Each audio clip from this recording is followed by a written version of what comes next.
Good morning. My name is Carlos Vallis, and I'm going to give you just a little snippet about the month of Sheshvan, which is the month of the flood.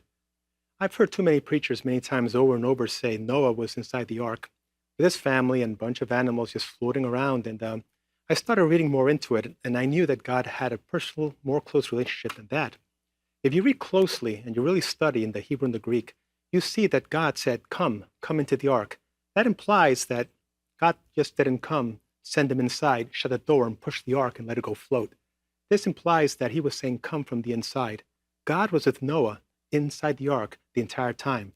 As the ark was coming through all the geysers, all the floods, all the storms, waters from the firmaments coming up, gushing down, all the torment.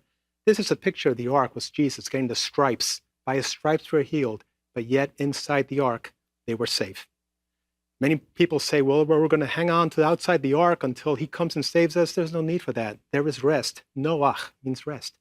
He was inside the ark with him. People also come and say, but this says that God remembered Noah. All this means is the same thing of his creation.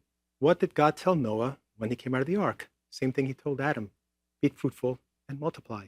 Go on. That's his remembrance. With him, it's like if you and I share together a dinner, or we're sharing together some time on the sofa, watching TV, a football game, what have you.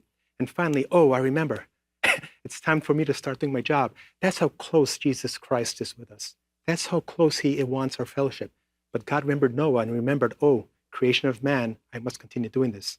Also, look at very interestingly, down the verses, as you can keep everything in context, as you continue to read it, he then said, go forth. Again, he's not outside, he's inside.